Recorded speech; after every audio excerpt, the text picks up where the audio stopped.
Thanks for tuning in to the Football Talk Squadron. I'm Dutch. And I'm Maul. And welcome to week 8 of NFL, coming to you on Thursday, October 23rd. We'll get the episode published before tonight's game of Chargers-Vikings. Game's a loose term. We'll see who ends up playing for the Vikings. They've looked awful here as of late. But before we get into it, do our Jeopardy. However, Maul has requested that instead of doing, he was excited about, he had some trivia for the college. And so instead of doing the NFL one, we are going to do the college Jeopardy because Maul wanted to redeem himself after past performances and wanted to do the college rivalry trophies, one of which I know he will get. And if he doesn't get, I will publicly humiliate him here on said episode. I don't like those. Yeah, I don't like that at all. I will let you know that outside of, I believe, 2 of these, it is old Pac-12 football. So this is right up your alley. The reason I wanted to do this was because I don't know if you used to do this or not. Like, you remember in the old NCAA football games, they had the trophy case that you were trying to fill? Yes, dude. I would just play the trophy games. Like, I would just play, and I would always set it up too where it was just like the overtime rules, and I would just roll through as many rivalries as I could. So I was getting all of them all the time. It was like one of my favorite things to do. There you go. Well, we're about to find out. All right, college rivalry trophies for 100. The golden hat. That's, I'm saying the schools, Oklahoma State. No. Oh, what is that one? Pops would be so mad at you. Is it the Red River shootout for the Golden Hat then? It is. It's Oklahoma, Texas. Okay. 2, the jeweled shillelagh. All right, that's USC Notre Dame. Okay, that was the one I was going to be mad at because I had to look up how to pronounce shillelagh, so I didn't get made fun of. Yeah. Let me tell you, when I looked at it the first time, I said, I don't know if I want to put this on this to get made fun of for how I pronounce this. It's shillelagh. 300, the golden boot. Ooh, the golden boot.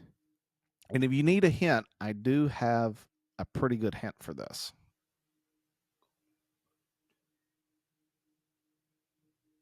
All right, I'll take a hint. The state's shapes make a golden boot, and that's what the trophy is. It's 2 state shapes, and when combined, they form the golden boot. It's not the prettiest golden boot, but when the states are combined? Yes, it's 2 states that they sit on, one sits on top of the other, and when you just separate them, they make a golden boot. Is it like Arkansas, LSU? My man, Arkansas, LSU is it. I did not know that one. Number 4, the axe. This is Wisconsin, Minnesota. This is Cal Stanford. Yeah. What am I thinking of? The Paul Bunyan one? Yeah. Is that because that's a big axe too, isn't it? Yes, it is. But this one is specifically called the axe. Cal Stanford. Didn't know that one. 500. The Land of Lincoln Trophy. Nebraska. Okay. You're thinking way too difficult on this. Where is Lincoln from? Lincoln, like Abe Lincoln? Abraham Lincoln. I don't know. Oh my gosh. Illinois. All So right. it's two schools from Illinois. How about Illinois Northwestern? My man, I did not think you were going to pull Northwestern out of your hat. That one was teed up. Those were the two that I had. I had Jeweled Shillelagh for you, and then the Land of Lincoln Trophy for Pops. That if you guys had gotten that wrong, I'd been like, you don't even know your own teams, or your own state for Pops. So I don't know if they still put the jewels in the jeweled shillelagh. But they used to put a emerald in when Notre Dame won and a ruby in when USC won. I'm going to tell you right. It wasn't until me and you walked around that College Football Hall of Fame that I saw it for the first time. And I remember I looked at you. I was like, what is that? And you're like, oh, that's the Jeweled Shillelagh. I was like, what did you just say? You can't say those type of words. And so the college gets kicked out. You're like, no, dude, that's a trophy. I was like, where did they get it? Did they find it on the side of the road or something? And it's like, it's not a great looking trophy, but yes, they did. They in years past, they did decorate it with actual jewels. Sad thing is, and I mean, we're talking a lot of college here on the NFL episode, but that they're like trying to figure out a way to keep that rivalry alive. Like they've played, I think, every year for the last 100 years outside of 2 years. And it's one of the like that's like on the chopping block of like due to scheduling and conferences and all that different stuff that like they might not play that game anymore, which is crazy to me. Yeah, it'd be like the Packers and the Bears not playing one year. I can't imagine it. Going into little bit of college for your NFL episode. It makes you more well versed in football. You either know both or don't watch the episodes. Going into Thursday, we got Vikings Chargers. Vikings just continue to look bad. I have not heard. I'm going to look it up real quick just because get the most up to date information out there. I haven't heard if JJ McCarthy is playing yet, and that's what I'm currently looking up to see as my internet. He's officially questionable. It says he's slated to serve as the emergency third quarterback for Week 8. So it doesn't sound good. Like it's probably going to be one of those like he might not even be active, just depending on what happens on the week. That was on Tuesday. Ian Rappaport said. Ian Rappaport said Carson Wentz will start. Max Brosmer will be the backup. JJ went through a workout's not quite there yet. So it's Wentz against the Chargers team that, is finding ways to at least not beat the Chargers in 3 straight weeks, which the Chargers love to do. Had the 2 bad losses against the Giants and the Commanders, found a way to win against the Dolphins, but then last week dropped it against the Colts. The Colts, I'm not even going to hold that against them. Just the Colts are a good football team. Like they couldn't stop football. Yeah, it's hard to hold a loss against a team for the Colts, but the Chargers have a chance to bounce back from that loss, get a win against the Vikings. Chargers are -3.5. I really like them -3.5. I do as well. The Chargers haven't played super great football. They've definitely not lived up to their expectation after their Week 1 win, which was a good big win. Losing Amari and Hampton somehow has proven to be very detrimental to that offense, which rightfully so. He's their lead back, but you didn't think it was going to affect them this bad. But they have not been playing super great football. But that being said, neither of the Vikings, so the Chargers should have this one.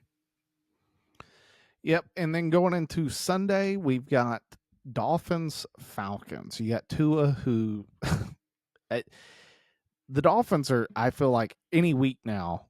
McDaniels is going to be gone. They're going to trade Waddle. Tyreek's already gone for the year. It really is starting to look like this is probably going to be Tua's demise in terms of being a starting NFL quarterback. I mean, he looked awful last week.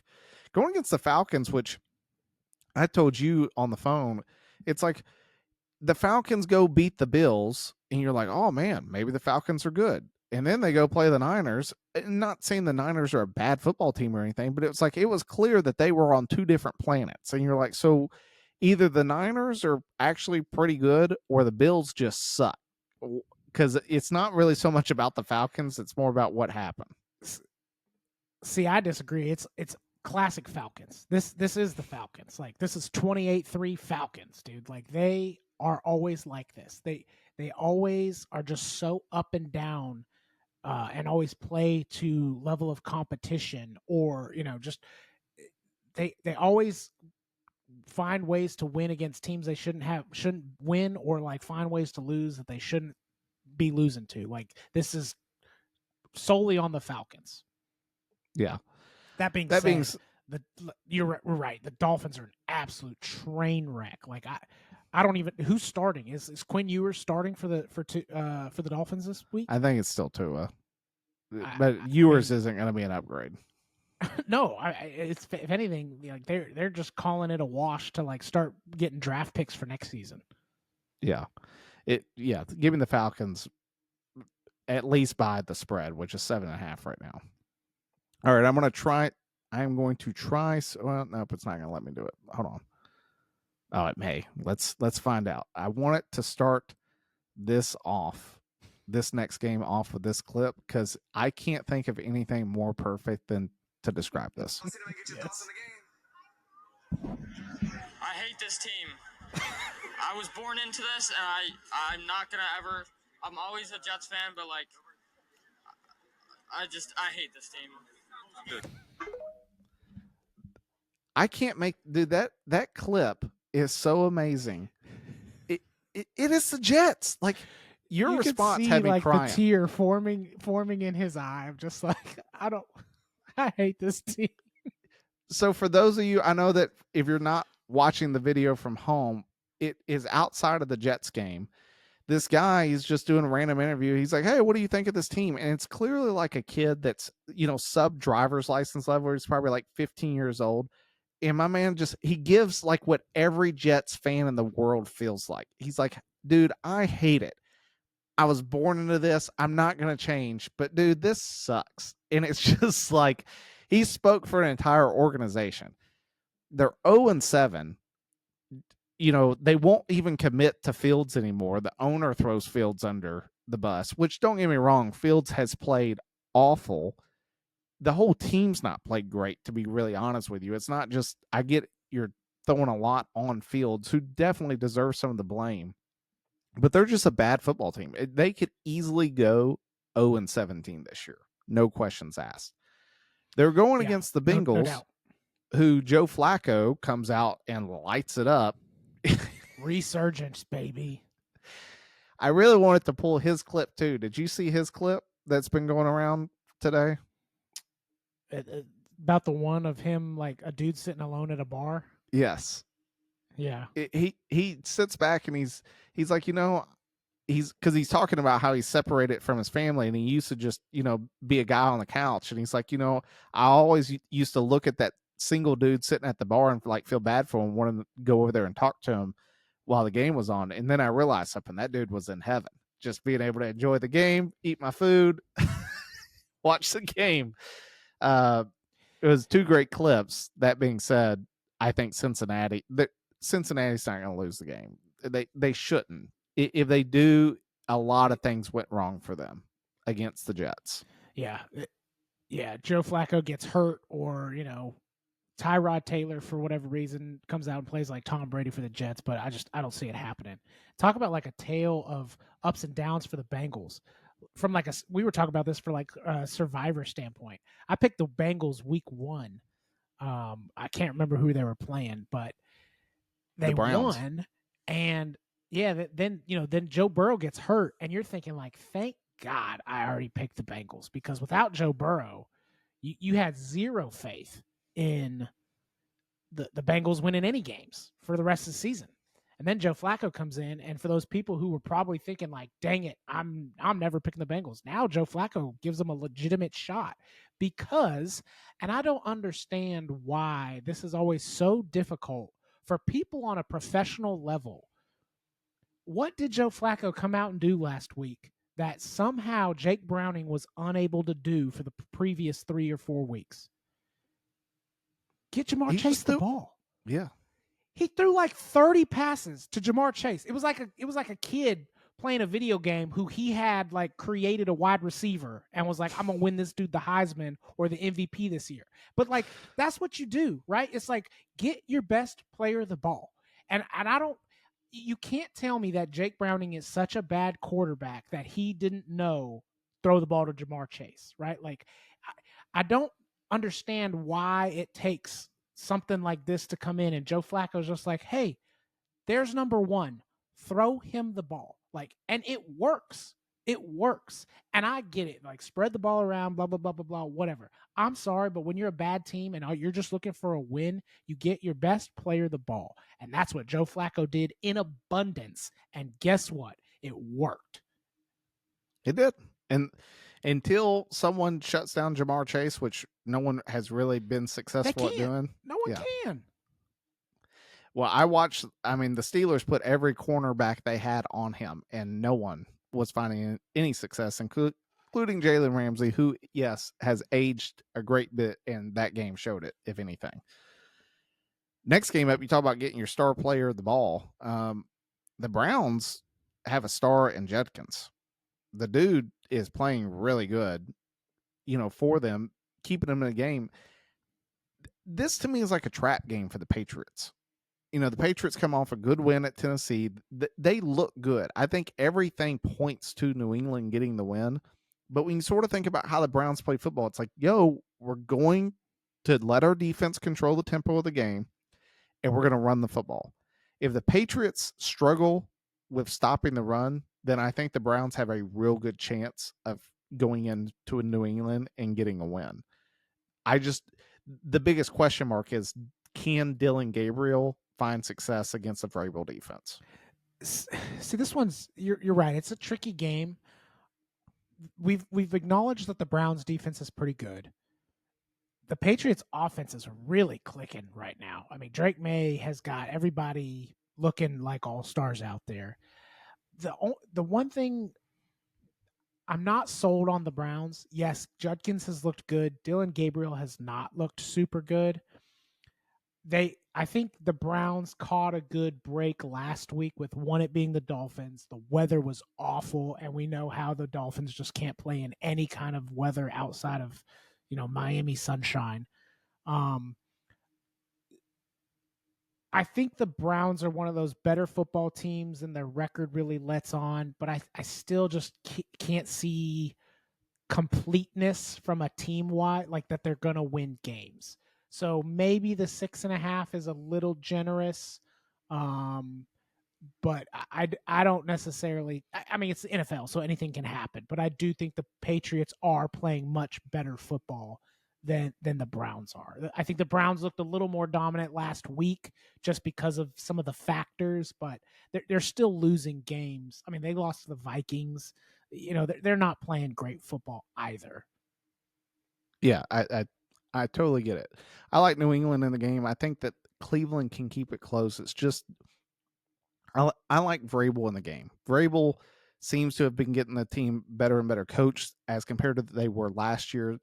Drake May's definitely taken another step forward. Not that he was taking a step back his rookie season, but definitely of all the quarterbacks going into year two, it's probably Drake May number one, and then Caleb Williams, and then scary enough, it's Jaden Daniels number three down there. Just mainly a lot of injuries. Which, you kind of bringing up a good point of like if the Patriots offense can come out and score some points and it game scripts Judkins out of it where they're not able to run the ball as much, because the Patriots defense is pretty good too. Like they're no slouch either. So if they can kind of get out to a decent lead, it's going to put a lot of stress on Gabriel and him trying to throw the ball to keep him in the game. And that's going to really just take away, the Browns' best threat, which is Judkins. All right, here's the ball in your court. So next game up, you are talking about putting the Eagles as a survivor pick because you say that they're not going to lose to the Giants again in Philly. I'll let you defend that. I mean, it's been proven on multiple years that it's in-game division rivals. Like in-division rivals are always tricky games. I'll give you that. You play each other twice every year. You know each other's teams. Like it's very tricky. There's a couple things why I like this game knowing what we know, like already. One, the Giants already beat them, right? So it's very difficult to beat an in-division rival twice in the same year, especially when you are hands down a worse team than said rival, right? Like that usually doesn't happen. And I know the Giants already beat them, but nobody with a right mind is going to sit here and tell me that the Giants are a better team than the Eagles. They didn't have Jalen Carter in the week that they played the Giants. They should have him this week, so that's a big factor. It's in Philly as opposed to MetLife. That's a big factor. And wasn't it Jackson Dart's first start? Like, we've talked about this on the podcast of how when there's kind of no film on a guy, you just don't know what to expect. Are there holes in Philly's defense? Yeah, sure. Is Jackson Dart still playing out of his mind? Yes. Your whole Pocahontas meme of like these white men are dangerous. Like it's true, dude. Like the Giants are playing great football. On the same token, we saw them give up 33 points to the Broncos in the fourth quarter last week. They're still the Giants, okay? Like there's just a lot of factors that are pointing to like they're not going to catch Philly off guard again. It's at home. Philly is starting to kind of finally get a passing game going. Like everything is setting up for if the Eagles want to continue to, be the top in the NFC, they have to win this game. It should be a no-brainer, and that's why I got and mainly because if you do look at the Eagles' schedule, even though they're probably favored in like 90% of the games going forward, it's not a super fun schedule to look at. Like there's only like 2 other weeks, maybe only 1 other week outside of this week, and I think it's like week 14 or 15 that you really feel super confident picking the Eagles. So might as well get them out of the way. I got it. Next game, Bills at Panthers. Panthers are undefeated at home this season. The Bills, as we found out 2 weeks ago, cannot stop a running back. I'm not saying Rico Dow is Bijan Robinson. If there's somebody who's gonna like come out and run the ball, it's Rico Dowdle right now. That's what I'm thinking. I like the Bills are -7.5, and here I am with my Bills hat on, but I'm sort of sitting back and I'm like, yo, this feels trappy to me because if anything, the Bills showed that they really have a problem stopping the run.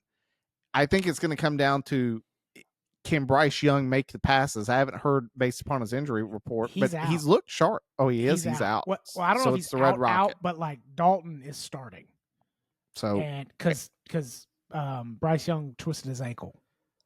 Maybe that's why they're a 7.5 point favorite. They just have no faith in the Red Rocket anymore. I mean, as much as we just dogged on the Jets, they only beat the Jets 13-6.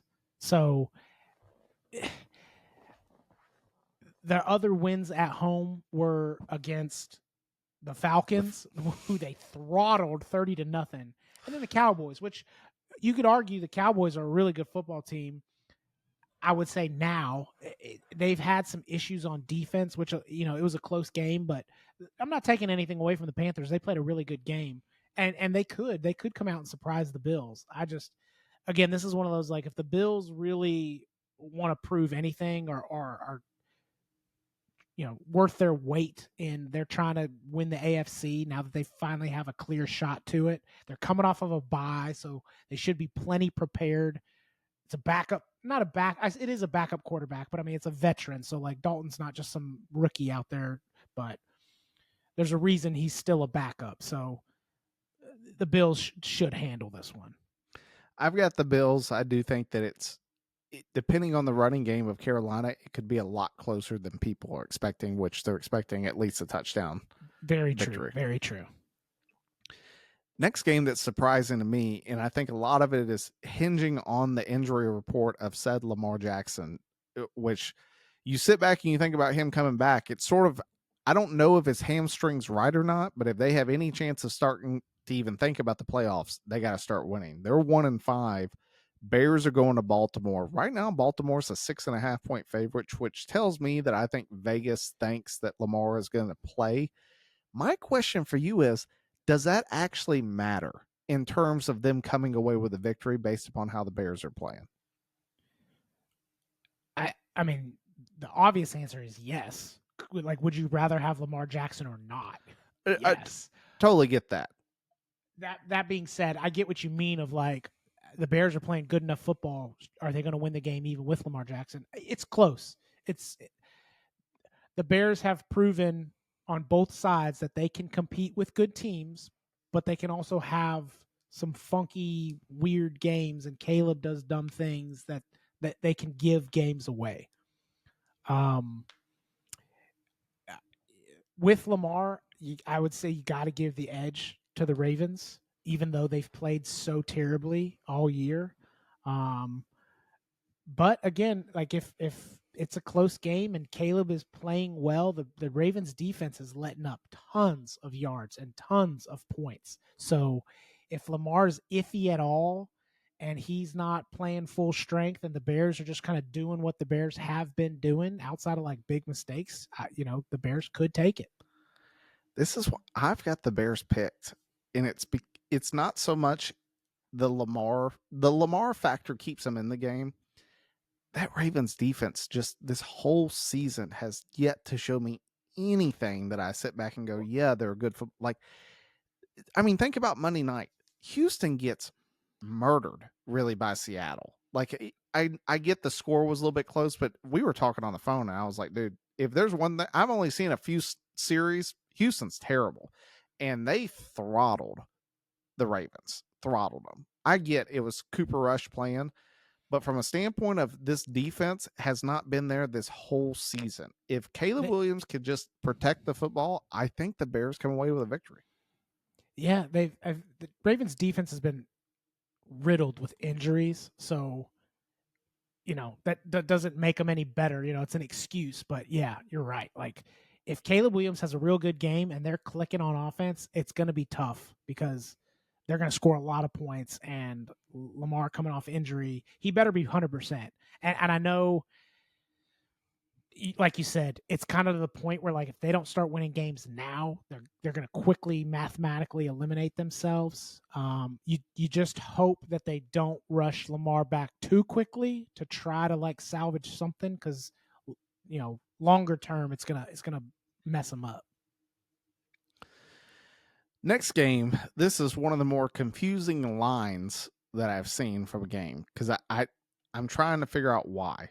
They have Houston as the favorite over San Francisco right now by 1.5. And I don't, it's like, what does Vegas know that I don't know about Houston? I know nothing because I'm picking the Niners every day of the week. Yeah. Like, we just hating on Mac Jones. Like, my man just keeps winning. If anything, maybe it's because Brock Purdy's coming back. Like, which.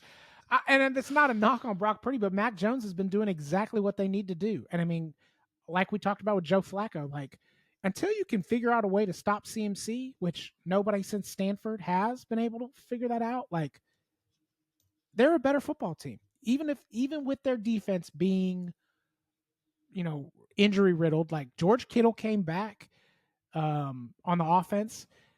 I think Nico Collins even might be out with a concussion. So I don't know where they're getting this that like the Texans are going to hang with the Niners. It's crazy. Yeah, I don't see it at all. I've got money on the Niners for sure in the game.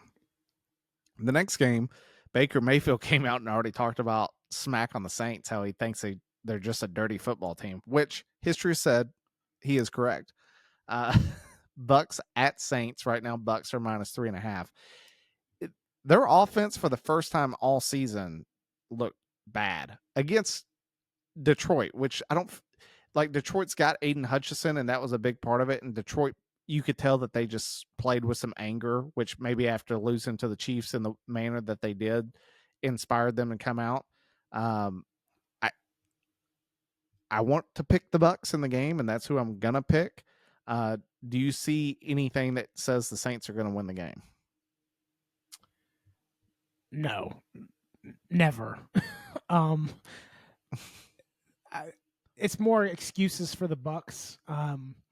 Mike Evans obviously came back, immediately got re-injured. He's probably, I don't know if he's out for the season, but it's going to be out for a long time. That hurts. Egbuka wasn't full strength. I know he played, but like there was some like we don't really know. The Lions are a good football team, right? Like you can't take anything away from the Lions. They're a really good football team. Even the Bucs at full strength, that's a tough ask.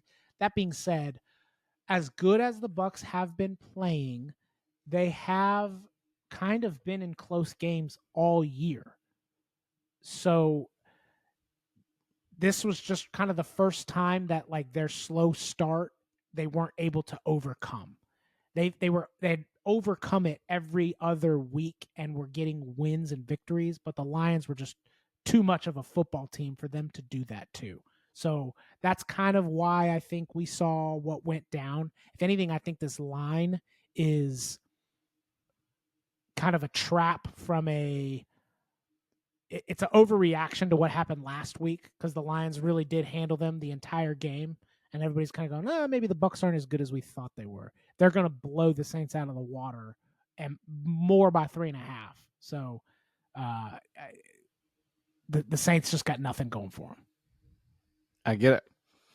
Next game, Denver minus 3.5. They're at home against the Cowboys. I'm going to say it right now.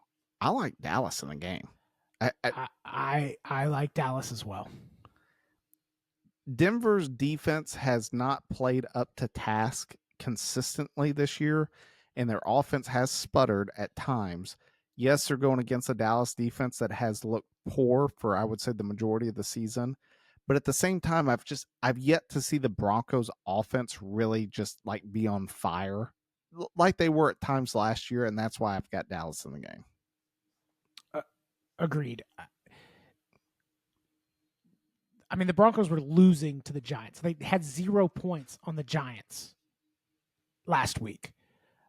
I think Dallas, stat-wise, is at the bottom, but they have been playing really well as of late.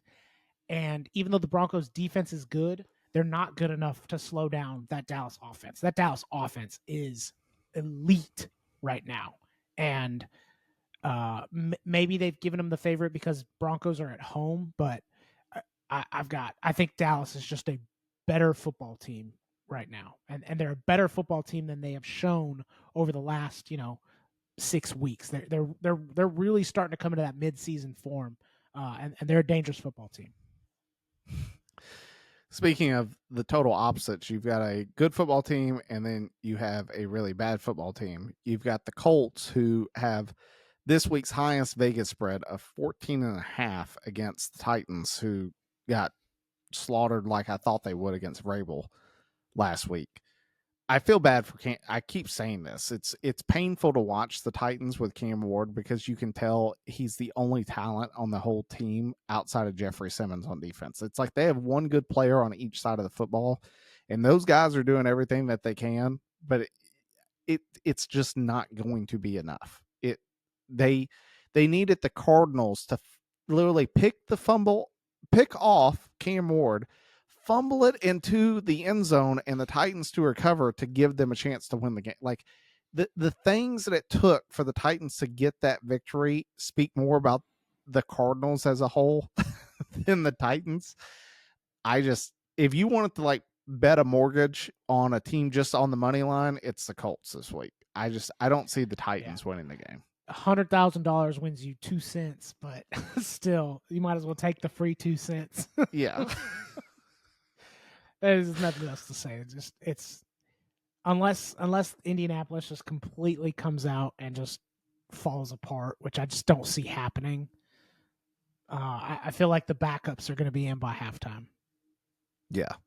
I'm going to skip the Sunday night game because I think it's the better game of the week and go to the Monday night game. With Jaden Daniels being out, Washington goes to Kansas City. Kansas City is an 11.5 point favorite, which I think should be higher. I think I get it. Marcus Mariota's backup. I think Kansas City it's going to be a game like it was last week against the Raiders. Like they're going to be taking knees before the 2-minute warning. This game, I think it's going to be ugly. It's not going to be a fun Monday night game to watch. Peyton Manning and Eli are going to be scratching for like things to talk about other than how much Kansas City's beaten Washington. Yeah, we kind of talked about this, I think, either last week or in between. But look out for Kansas City, man. I mean, we were real quick to jump on like dynasty's over. They don't have it because they lost the Chargers. Blah yada yada. Like they're gonna finish third place. They're playing good football. On both sides of the ball. They got Rashid Rice back, obviously instant impact. The only thing I'm seeing lacking from the Chiefs is a run game. And it's not so bad that it's costing them games. It's just, I think it's the only difference of why they're not absolutely blowing teams out of the water. Honestly, like they are a really dangerous football team, which feels kind of like no duh to say, but how far we've gone in such a quick amount of time on like we thought they were kind of done and over with and old. We were talking about they were old. The Ravens are 1-6. The Bills are losing to teams they shouldn't lose to. Like the Chiefs have a clear shot going back to the Super Bowl. I said this about Vanderbilt. Like, can you believe that we're saying this on October 23rd? October 23rd. Who would have thought that right now I would be sitting back and going, the person that we're going to have to rely on to stop Kansas City from going to a Super Bowl? Danny Dimes. Yeah, who would have thought? What year is it? Yeah, what year? What are we doing? That's like, I get the Chargers. The Chargers need to get healthy on the offensive line. I think the Chargers have the team to beat the Chiefs and keep them out of the, maybe even winning the division title if the Chargers can just win the games that they need to. But especially in the playoffs, I can see that if they got home field advantage and the Chiefs had to go to them and it forced them not to go to Arrowhead, there's a chance. But from a standpoint of who do I think the best team is in the AFC outside of the Chiefs, who has the best threat to beat them, it's Indianapolis. It's not the Ravens. It's not the Bills. Like, and you start going through the list, like there's no one else in the AFC South. Jaguars, Houston, Titans, trash. They're not going to do it. You look at AFC North, we're going to get to the Steelers here in a minute, but it's like, are you really putting Aaron Rodgers against Spag in that defense? No. Like, they don't have enough talent on the offense. Joe Flacco's not going to get it done. Like, I'd love, that'd be a hilarious way to knock out the Chiefs out of the playoffs. Is just not going to happen. No one else in the division is going to go. Ravens, Browns. So you look at the AFC West, it's them with the Chargers, Broncos, and Raiders. I don't think are going to do it. And then you look at the East, and it's like the Bills sure ain't going to do it. No one else in there is going to do it either. Maybe the Patriots. Listen, yeah. So I don't say this with a lot of conviction. I just say it from like a matchup standpoint. The only way that you're going to prevent them is you need a defense that's decent enough to slow down the Chiefs offense, which there's not a lot out there. Like the Colts defense is pretty good. I think the Patriots defense is pretty good. Outside of that, there's not a whole lot of defenses that are really, the Jags defense gets a lot of takeaways, but their offense sucks, right? So that's the second piece to the puzzle of like, not only do you need a decent enough defense to slow down that offense, but you have to have some type of offense that's clicking. And again, the only offenses that are clicking really right now are like the Patriots and the Colts. They're the only two teams, which is, again, crazy to talk about, that I feel like have both pieces to the puzzle. And I don't think that's why I said I don't think the Patriots are like that good. So I don't say it with a lot of conviction, but like the Bengals offense has a heck of a lot of firepower, but their defense sucks, right? Like there's not a lot of teams that have both, especially in the AFC, that have both sides to that coin. And it's again, that's why I say like watch out, because they got a clear shot to the Super Bowl. I will say that if your prediction is true, especially when you factor in Vrabel, that he found ways to go to Kansas City and compete with the Titans. Like we're talking Tannehill. So I get they had Derrick Henry. That makes a huge difference. But from a standpoint of he's shown it in the past for the ability for them to do it, 100% agree with you in terms of it wouldn't be surprising to see them find a way to make it work. That's the Monday night game. Now to the Sunday night game. I'm looking forward to it. I got the day off. Thank God to be able to watch it. The Rodgers. Yes, it's the first time. Rodgers revenge game? Yes. Like, he's getting to play the Packers. They played him with the Jets, and funny enough, it was Zach Wilson that won him the game at Lambeau. You know, they found a way to win.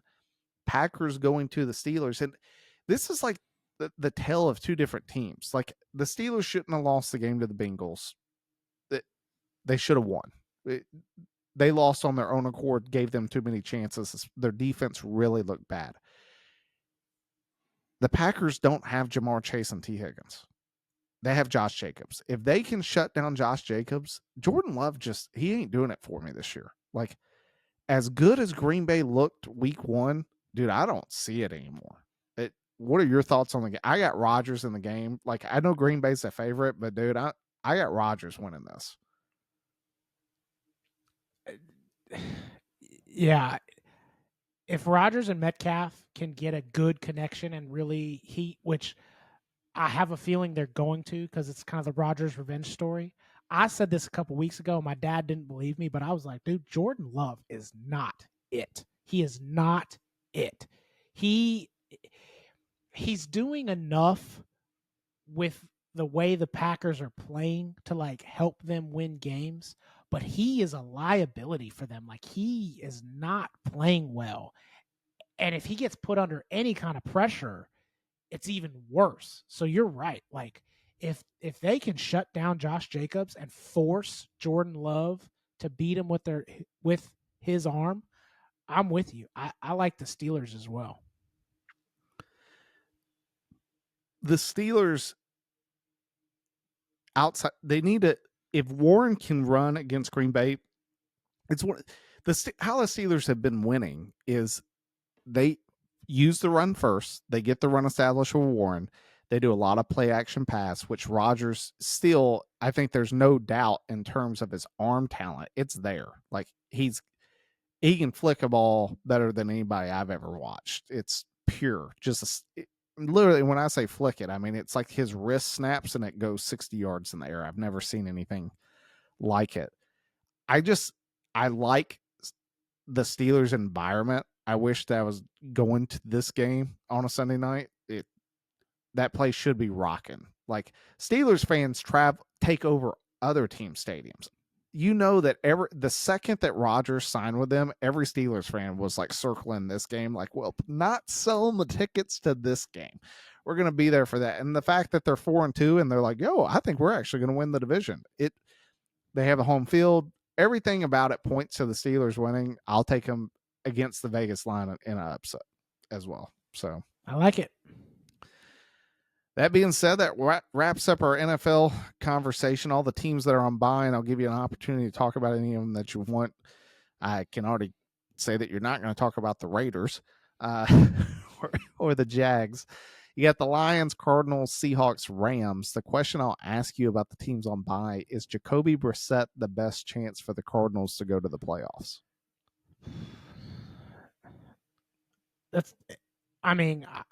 I was going to talk about the Cardinals if you gave me the chance, just because I picked them to go to the playoffs.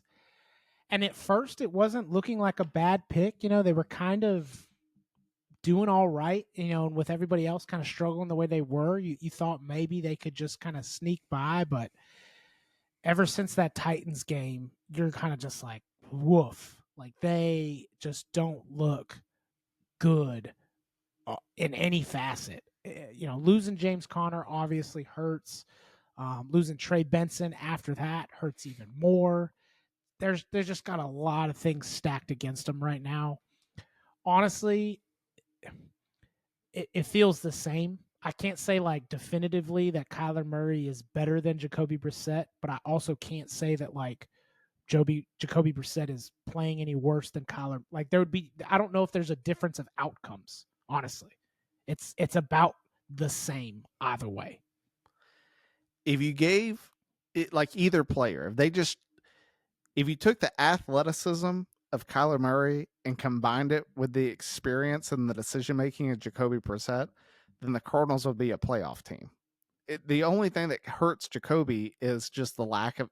He's an older quarterback. I mean, the dude's been a backup for like almost 20 years in the league. It feels. I mean, I remember when he was backing up Brady with the Patriots, and that feels like it wasn't that long ago, but man, it feels like a long time ago. I remember because I think that was Deflategate. Is that he came out and started like those first few weeks. There was 4 games because Jacoby Brissett, I think, went 3-0, and then Jimmy G was the other one that came in and won. He got hurt or vice something. versa. Yeah, vice versa. Like they went undefeated without Brady. I remember that. And that it wasn't that long ago, but man, it feels like. And funny enough, that was the last time the Colts were good. It's Deflategate. But yeah, that, and then on the other side, I'll ask you this: are the Lions the team to beat in the NFC, or do you still give that to the Eagles or someone else? I think the NFC is much more competitive. You could make a case, I think, for the Eagles, the Lions, the Bucks. Honestly, like I know that they just got handled by the Lions, but the way they had been playing before, if they can just kind of get a little healthy, like I think the Bucks are going to be a problem for a lot of teams too. So that it's a little more competitive on that side. I still think that the Eagles are probably the best team from like top to bottom, but they're obviously beatable, and the Lions have the talent to beat them for sure. Well said. Well, that wraps up this week's episode. Time to pull chalks. We'll see you guys next time. Peace.